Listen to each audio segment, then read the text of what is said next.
Okay, so I'm doing my All Quiet on the Western Front kind of deep dive slash analysis slash spoiler review, I guess you could call it, and just talking about some of the things that I really liked in this book. As you can see, I'm in the same spot as my last review because I filmed this video right after. But I guess going into detail with this book, so it was about maybe a year ago, I watched this movie called 1917. It was about World War One. It was filmed in one take, or it's made to look like it's filmed in one take. So I watched that about a year ago. I don't watch a lot of war movies because there's something with me that sits weird about watching war for entertainment. There's something weird that I don't I feel conflicted about it. Making war fun just feels odd to me. But I decided to see 1917 because it was about World War One, and that was one of the bloodiest wars that most people will agree was needlessly terrible. You know, a lot of people would agree that World War One was one of those ones that's maybe we should have done something else or relied a little bit more on diplomacy before we went into that. And I watched 1917 and I was expecting something dark and poetic and it didn't have to be anti-war, but I felt like I needed it to be at minimum conscious of the subject matter that it's discussing. So I was really disappointed in 1917, and I'm in the minority with this because a lot of people love that movie.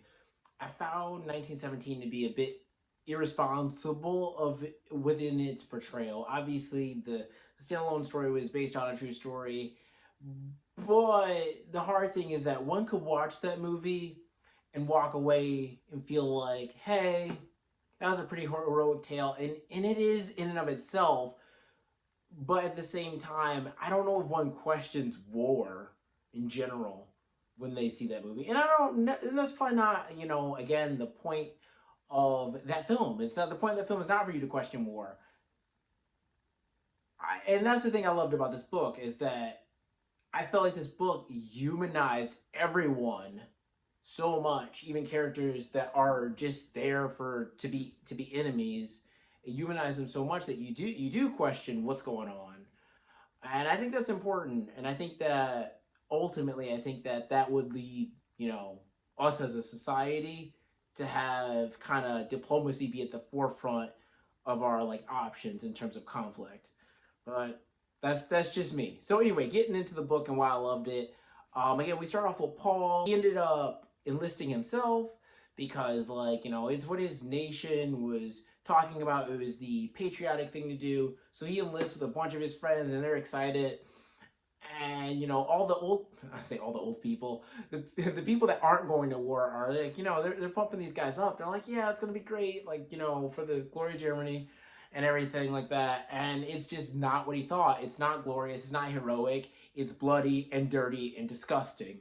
And he finds that one, he's consistently in fear for his own life, but when he's not in fear for his own life, he's hungry or covered in lice or just covered in filth. The thing about this time period is that simple stuff could kill you. You get shot in the leg, you get gangrene, and you die. An amputation could mean death. He's surrounded by death. He's trying to keep his mental state intact. There's multiple passages in here how he's I can't think too much about the outside world because I need to kind of live in a bubble of compartmentalization to stay sane enough to do this, even though that's kind of insane in general. But just to stay well, to do what he's doing, he needs to kind of put on his blinders. So when he goes home, that's actually the worst part because he's reminded that life can be kind of normal, even though he's reminded of kind of the ease of not worrying about shrapnel and bombs and snipers and all this stuff. I love the I don't know what this is. It's not labeled as a forward or anything, but it's just kind of the passage before you start the book. It says, this book is neither an accusation nor a confession, and least of all an adventure. For death is not an adventure to those who stand face to face with it. It will try simply to tell of a generation of men who, even though they may have escaped shells, were destroyed by war. And that is kind of what you're in for when you read this book. It pulls through on that promise because Paul and his friends are destroyed no matter if they die or if they don't. You know, I mean, you find out at the end that Paul does eventually die, and so do a lot of his friends. But, I mean, like, they weren't well anyway. And even with that being said, it's not like they were outfitted with the best technology and suits and materials to be in a good position for this war. A lot of times they were hungry, or like they didn't have the right clothes and stuff like that. They weren't taken care of. But, you know, kind of that patriotic, like, I don't know, atmosphere got them there, and made it so that if you defected, that you were like, oh, like you're a coward or whatever because you didn't want to die for borders. There's a big passage in here where he's talking about like how like him and like his and the enemy could have been friends or could have been from the same village or whatever, and it really proves to humanize um, the other side. The author of this book was in World War I and had been injured several times, so I'm sure these are thoughts that went through his head. Is that the person he's killing is probably just as scared, terrified, and was looped into this as well. While reading this book, I was just looking into like what started World War I, and I know it was like the assassination of Archduke Ferdinand. But I was like, well, why did that happen? And I looked it up, and it was about like a country wanting its independence from another country whose name I forget. But essentially, like it does make you think like the reaction and the snowball effect of all the deaths that occurred because of that assassination, or you know what, not because of assassination, because of a country wanting its independence, which doesn't seem like a huge ask. Again, not to get political, but it doesn't seem like a huge ask. Is when you think about all the lives lost, you might, if you had a time machine, one might go back and say, just give them their independence, because this is, I mean, they obviously, I think people should have their sovereignty regardless, or their independence regardless, but like without looking at all the deaths. But looking at the deaths, you might think like, okay, in the long run, this is going to be wild, and it's going to have lots of effects. Paul is such a sympathetic character, and we feel like we are Paul when we read this. We feel hopeless. We feel terrified. We're mortified by some of the stuff. We're mortified by the ways that people are dying. And that's the thing about war films, I guess. When people die, it's always with dignity. It's always like, oh, they went out shooting, or they got killed tragically, but it's always with dignity. There's so much undignified death in this book. There's so many people being blown to pieces or blown up and still being alive, but like squirming and stuff like that. There's a section here where people are blown up and their clothes come off and stuff like that. It's not dignified per se. It's just death. It's nasty. It's dirty and stuff like that. And this book shows that. This is like almost the antithesis of that 1917 movie. Everything that movie was, this isn't. And I should have thought when I went into that movie, it being cut to look like it's in a single take, that should have tipped me off that this is going to be an action movie, because no one wants a parade through death, destruction, and despair to look like that. So when I found out it was going to be cut like that, I should have known, okay, they're not going to be hinting, this is not going to be this book. I love this book so much. It's wonderful. There's some of the markers that I have. Like, here's a section of this book that says, we see men living with their skulls blown open. We see soldiers run with 2 feet cut off. They stagger on their splintered stumps into the next shell hole. A lance corporal crawls a mile and a half on hands, dragging his smashed knee after him. Like, that's horrific. It's horrific. And that's the only way to put it, is it's absolute horror. There's a section here where the character essentially says, like, I'm 17 and I know nothing of life but death. And I really do feel, unfortunately, that a lot of people were robbed of their youth. Like, there's a section here where they're like, they got in a bunch of new recruits that were, like, not really recruits, they were kind of forced to do it.